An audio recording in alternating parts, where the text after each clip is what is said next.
प्रिय विद्यार्थियों, आज हम विकृति विहीन वलयों के सिद्धांत के बारे में अध्ययन करेंगे। बेयर की धारणा के अनुसार साइक्लोएल्केन जो वलय हैं ये समतलीय रहने का प्रयास करती हैं एवं दीर्घ वलय में कार्बन परमाणुओं की संख्या बढ़ने के साथ साथ ऋणात्मक कोणीय विकृति बढ़ने से उनका स्थायित्व कम होता जाता है। अतः बेयर ने ये घोषणा कर दी कि 10 से 13 कार्बन परमाणु युक्त वलयों का अस्तित्व नहीं होता, जबकि दहन ऊष्माओं के मानों से स्पष्ट संकेत मिलता है कि 6 से अधिक कार्बन परमाणु युक्त वलय वाली जो साइक्लोएल्केन्स हैं उनमें स्थायित्व का क्रम घटता नहीं है, अपितु स्थिर रहता है। रुजिका ने कुछ बड़े वलयों का संश्लेषण किया, जैसे सिवेटॉन, मस्कोन आदि।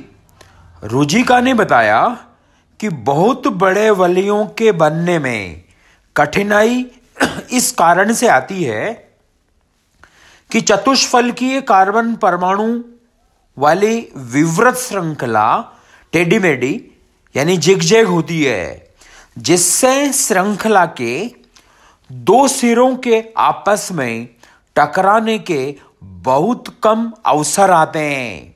अतः चक्रीकरण नहीं हो पाता, लेकिन एक बार वलय बन जाने पर वे काफी स्थायी होती हैं व उनमें किसी भी प्रकार की विकृति नहीं पाई जाती।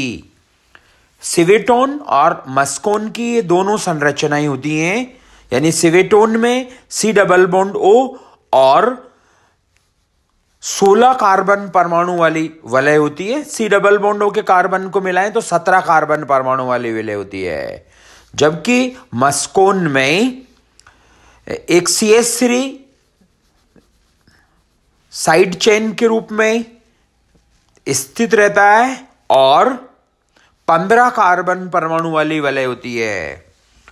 सैक्से के अनुसार दीर्घ वलयों में ऋणात्मक विकृति का अभाव और असाधारण स्थायित्व तभी संभव हो सकता है जबकि वलय के सभी कार्बन परमाणु समतलीय नहीं हों व उनके बीच सामान्य चतुष्फलकीय कोण हमेशा बना रहे।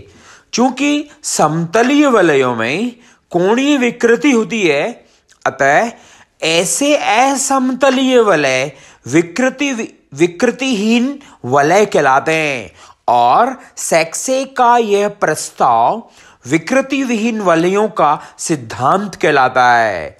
इस सिद्धांत के अनुसार 5 अथवा अधिक कार्बन परमाणु युक्त साइक्लोएल्केन वलय असमतलीय होकर विकृति विहीन वलयों में परिवर्तित हो जाती है, जिनमें सभी कार्बन परमाणु एक ही तल में नहीं होने के कारण उनका सामान्य चतुष्फलकीय कोण बना रहता है और अणु स्थायित्व को प्राप्त करता है। जैसे साइक्लोहेक्सेन के निम्न 2 विकृति विहीन संरूपण होते हैं। पहला है कुर्सी संरूपण, यानी इस संरूपण की आकृति कुर्सी के समान होती है। दूसरा है नौका संरूपण, नाव की जैसी आकृति होती है, इसलिए इसको नौका संरूपण कहते हैं। मोर ने बताया कि इन दोनों संरूपणों में एकल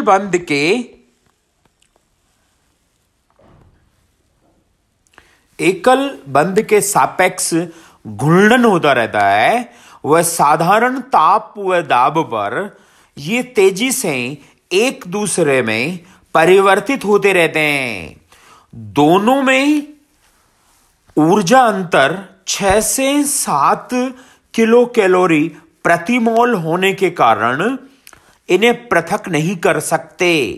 कुर्सी संरूपण की ऊर्जा नौका संरूपण से कम होने से वह अधिक स्थायी होता है, क्योंकि कुर्सी संरूपण में सभी 6 कार्बन पर हाइड्रोजन परमाणु अंतरित स्थिति में होते हैं, जबकि नौका संरूपण में 4 कार्बन परमाणुओं के हाइड्रोजन अंतरित स्थिति में और 2 कार्बन परमाणुओं के हाइड्रोजन घर्षित स्थिति में होते हैं। घर्षित हाइड्रोजन परमाणुओं की पारस्परिक अंतरक्रिया नौका संरूपण को अस्थायी बना देती है। अब हम बात करेंगे साइक्लोप्रोपेन वलय का उदाहरण, यानी बनाना बॉन्ड या कदली बंध। साइक्लोप्रोपेन एक ऐसा आश्चर्यजनक उदाहरण है जिसमें एक वलय 3 संतृप्त sp3 संकरित कार्बन परमाणुओं की वलय होती है और जिसके बनने में बंध कोण की अवधारणा का उल्लंघन नहीं होता।